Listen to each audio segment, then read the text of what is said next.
A lot of people say that managing natives, grazing natives, is difficult. Well, I'm here with Steve Clubine, who has 40 years of experience teaching people how to graze natives, and we're going to see if that's fact or fiction. So, Steve, what do you say? Is it difficult? Well, it's not difficult. It's easier than I ever told people that it would be. You know, when I started doing it on my own, I found out it's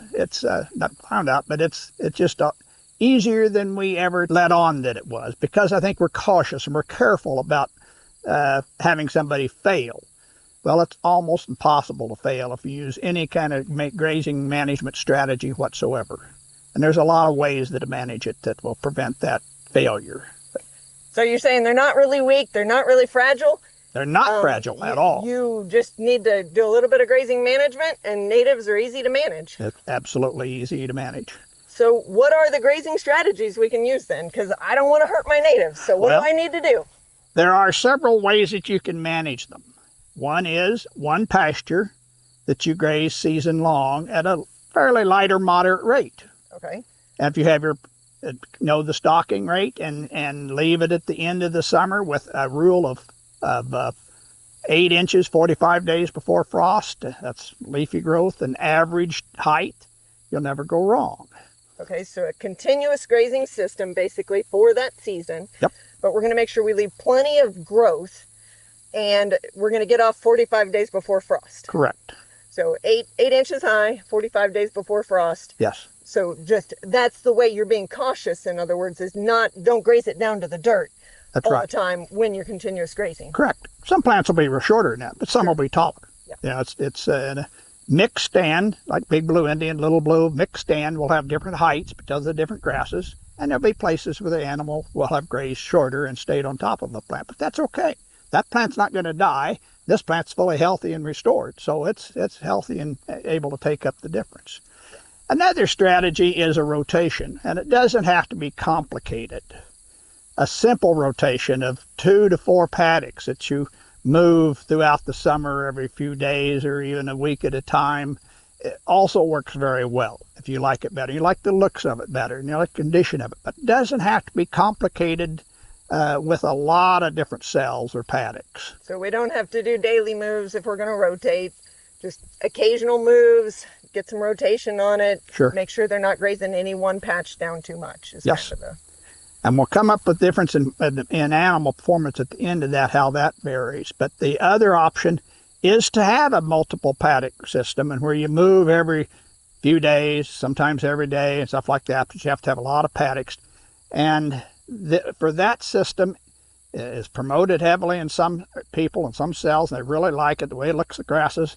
And it is a good way to manage. The grasses love it because they get lots and lots of rest. They get high and robust and all that. Right. But it is not as good as the first two options for animal performance, because you're going into more and more mature grasses every move. So you're not getting as high a quality with the next move, next bite. And it's also not as good for wildlife, and we can come back to that later if you want. But wildlife like moderate grazing season long without a lot of changes, and the more complicated you get, the less good it is for wildlife. Okay, so we can do more rotation. We can kind of start it with continuous grazing. Just don't get it too low. Then we're like, hey, you can add a little rotation to that. Yes. Probably improve things a little bit, keep your plants, but any of this is fine. You can do super intensive rotation where you're doing once a day moves or like very frequent moves, but you lose some quality if you let it get too tall and then you come in and graze it back down and let it get tall again, and you're losing quality. Yep. Grasses do like it, but the quality and other things may be a factor, and it's creating more work for yourself. Right. Okay, so there's 2 variations of rotational grazing, the continuous grazing. Any other methods that come to mind? One that we started looking at in the mid-90s amongst the plain states is called Patch Burn Grazing. Okay. Original term for that was one guy liked the term mosaic grazing, but we didn't think that would catch on. But patch burn grazing involves burning one patch every year in a rotation of about 3 years. In our rainfall regime, about 30 to up maybe 40 inches, we like the 3-year rotation with burn patches.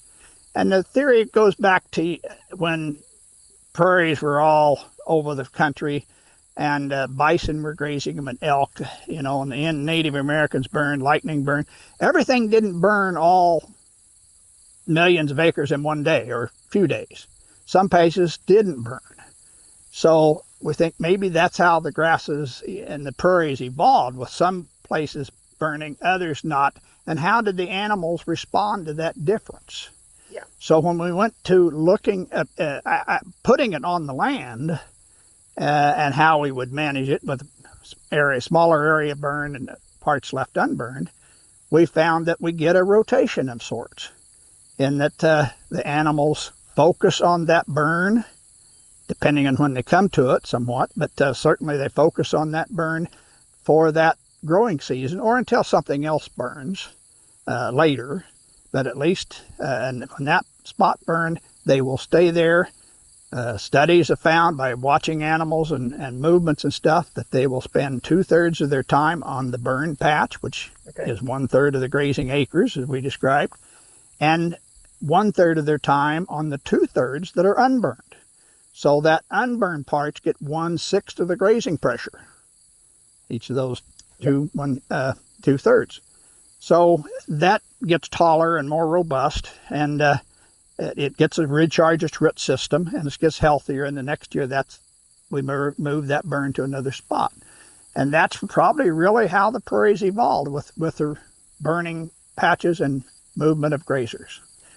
So this last one, the patch burn grazing, you're really trying to mimic what happened on the native grasslands before there was fences. Yes. How did the animals rotate themselves, in essence? Because there was a lot of acres to move across. Where were they? And you're saying fire may have had a large influence on where they were, because it's more tasty, if you will, on those areas. And so you can mimic that in a patch burn grazing system within the confines of your farm or your field. Sure. Yeah. And it's ridiculously simple to do. I mean, all you have to do is burn that patch. And your cattle you don't have water in every paddock like you do with more intensive grazing systems, or where you have fences. You can have just 1 or 2 or 3 water sources, and they'll find it. You don't have to move it. They're going to go to it. You don't have the fences to keep up interior. You still have to have your boundary fences. And you just have to do that one scale of management, and the animals do all the rest of the work that you've been doing when you moved them every time with a fence. Yeah. So very simple, and it looked good. And then we looked at it from the wildlife perspective, when we found that we had wildlife responses that were likewise exceptionally good. They nested in the unburned, and they moved their broods as soon as they could to the unburned part, and that's where they brood. So you had the best of both worlds from a wildlife standpoint, which is kind of difficult when you have forced moving with paddocks and rotations. Okay, so you mentioned wildlife here. Yes. Let's kind of look at each of these grazing strategies with wildlife in mind. So you're saying the patch burn graze is really nice because you've got the burned and the unburned. The animals like quail, prairie chickens, I guess, can move between the burned and unburned because there's that line where through the field. So that tends to be a great method for wildlife. Is there any types of wildlife that don't like a patch burn graze? I can't think of one necessarily. Maybe to an extent those like the horned lark, and maybe even up in sandpiper that like it really short or fairly short. We just haven't looked at those as closely. But most of the other wildlife, birds and mammals, seem to respond very well to it. Okay. When we deal with a rotation, with continuous grazing, it works very well too, because you have all those structures vary within therefore wildlife habitat. With the rotation, simple is better, but it still changes the nesting use a little bit.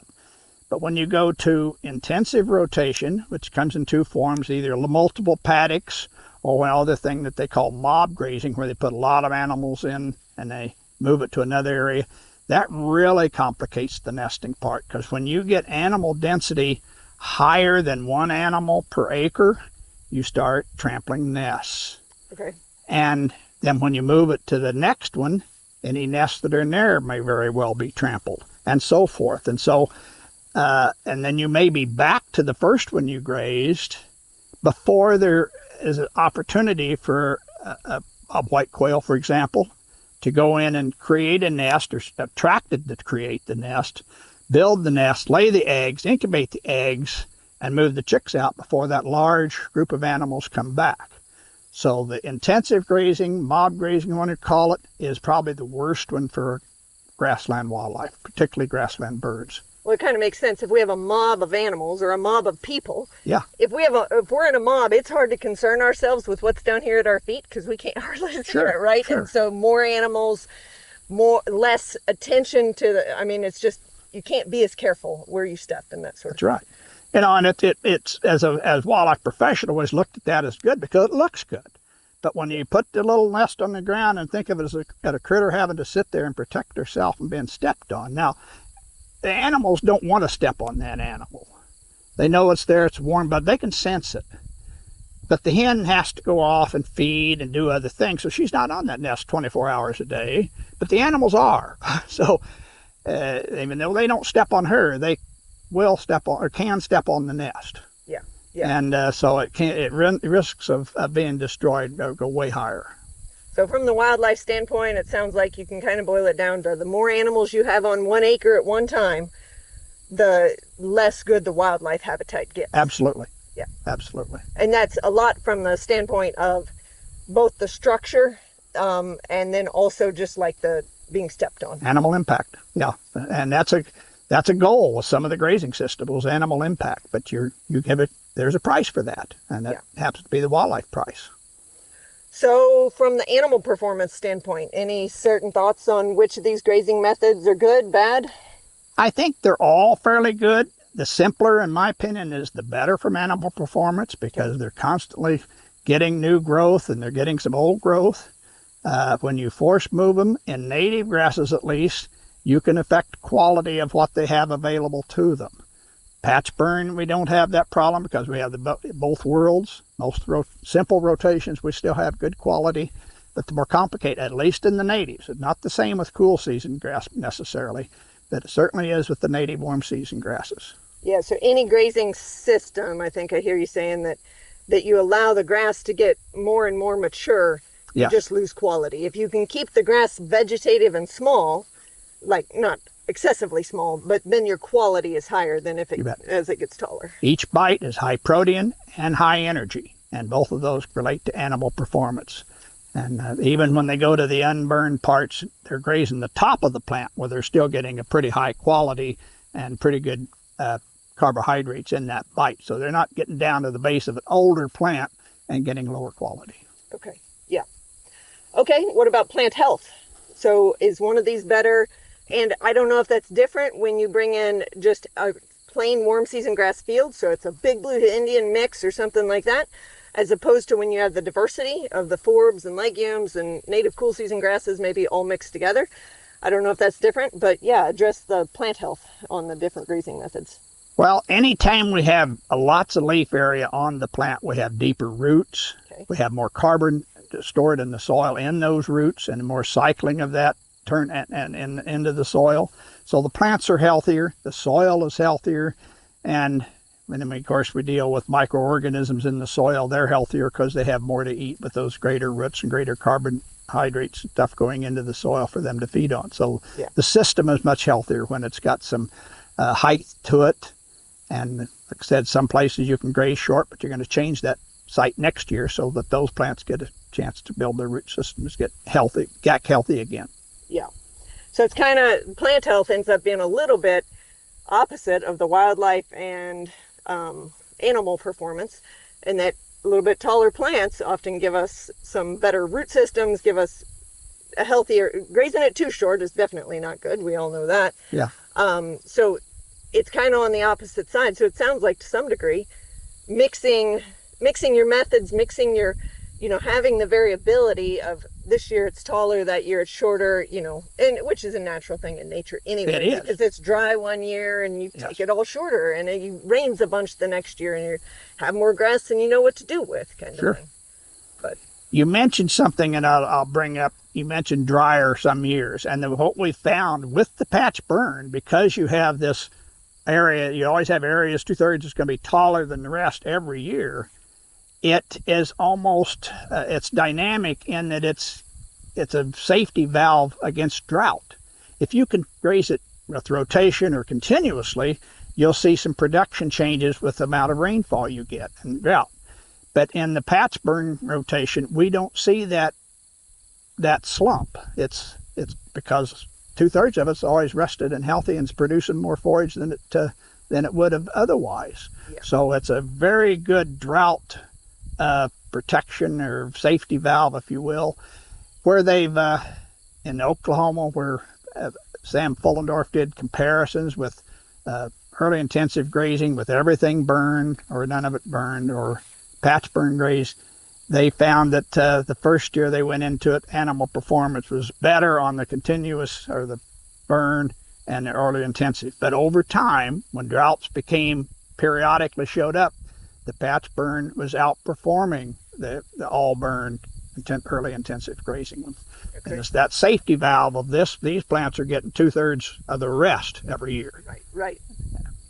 Okay, so we've looked at animal performance, plant performance, wildlife. What about, like, is there a difference in these grazing management on production of forage, like the amount of animals I can run on my farm? Does that make sense? I think the patch burn is probably, and the other rotation will allow you to carry a few more animals than the season-long stock one pasture. Okay. Not a lot, but you'll be able to see the differences because you'll have more of that residual at the end of the year. That's your goal, to have enough leaf area, enough going into frost that you were able to carry more animals during that time. Whether it produces actually more forage or not, I'm not sure. Yeah. But at least the animal carrying capacity is slightly higher. Any other things that you would evaluate a grazing system by if somebody's thinking, oh, how do I graze my natives? I'm just starting in on this, or I'm wanting to reevaluate, am I doing a good job? What other factors would you evaluate grazing systems by that you can think of? Well, the health of the plant. Well, while we're standing here, if you want, we have, your option of to plant just grass, big blue Indian, little blue, and side oats, yeah, and eastern gamut, or mix in some forbs. And anytime you have grass and forbs, you have more different kinds of root systems in the soil. So you're carrying, it's doing more and different things. Each plant does something different than another plant. And it also supports different classes of microflora, soil organisms and stuff. This plant has different insects in the soil than this grass plant. So a diversity of plants is healthier for your soil and good for it. And it's probably also, we know it, we like for its benefit for wildlife because you have pollinators in the flowers, you have seeds that produce for the wildlife, and you have also browse that the cattle will eat the leaves off. Right. So you have a more variety in the forage diet for an animal. Big animal, little animal, doesn't matter. But so we have a small amount of forbs mixed in to fill spots that might be occupied by a lesser desirable weed, for example. So yeah, it has a lot of values in having a diverse plant community. So really, you can take any of these grazing systems and you can add a diversity of plants, not yes, just the warm seasons, but add some of these sunflowers, add other native plants, and you've got a system that's better for the wildlife and pollinators. You've really got a system that's better for the soil health and even better for the livestock, because there's things in this that benefit the livestock. There's different chemicals in these plants that they eat. They eat them in different manners. I mean, they just don't eat them to the ground like they might a grass or graze it short. They may take the leaves off. They might bite the top of the stem out, and it'll branch back out. So they eat the forbs in different manner than they do the grasses. But they do eat it. There's different health benefits to the animal, and they know that. They'll pick this, that, and that plant. They'll leave plants like we have a ragweed here around here. They don't eat much. They will eat the ragweed. They don't eat a lot. The goldenrod, they don't eat very much at all, but goldenrod is really valuable for pollinators. There's just all kinds of bugs eating pollen off of it. So it's not a bad plant. And over the course of time, it doesn't become a dominant monoculture of choking out everything. It shifts around, and varies in its density, but it's not really hurting anything. Yeah. And that's really the way with any mixed community. It's not really hurting anything except maybe how you would have preferred it to look, Right. according to what your neighbors are telling you. And that's something that has to be psychologically gotten Beauty past. is in the eye of the beholder. It's in the eye of the beholder. Yeah. Sometimes you can change your idea of beauty once you understand more about the purpose of a goldenrod or something like that. Sure. Yeah. You learn the values of stuff. You think, well, I just didn't like it. Yeah. So. Yeah. Well, any other closing thoughts on different grazing systems for managing natives? I think we've covered most of them. I will say one thing, when in using my patch burn grazing, it is far simpler than we make it out to be. First of all, we're only burning a third, so I have less area that we have to contain. And according to how we put out our vehicle trails and manage our fence lines, it becomes a relatively simple thing to do. I mean, I can burn this tract by myself if I need to. I use evenings to burn areas along where there's heavier fuel. I use a bigger crew, 2 or 3 people, to help me when I have a little more drier conditions or more dangerous situation that it could get away from. But by and large, I manage this so it could be done by one person. Yeah, if I had to, and I do. So let's get into the more patch burn grazing details in the next video, because I think it's something that a lot of people have not heard of. We've heard of continuous grazing, we've heard of rotational grazing, patch burn grazing. How do you really do that? So let's get into more details on that here in just a minute. Simple thing is to remember is fire is only as difficult as you make it to be, but you need to know a little bit about the basics of it and work it in. We'll talk about that later. It's a tool, just be cautious. Sure. Right? I'm Elizabeth with Hamilton Native Outpost, and this is Steve Clubine. Steve's got more years of grazing experience than I've probably been alive, so it's been a joy to be out here talking to him about his years of experience of observing different grazing systems and how that works with natives, and just tap into that wealth of knowledge. Thanks for... We at Hamilton Native Outpost make these videos to share the unique knowledge that we have gained from over 40 years of working with native plants as we raise and sell native grass and wildflower seeds. If you found this video helpful, we need your help to get the message out. Please subscribe, share, like, and comment. It helps others to find us. Thank you.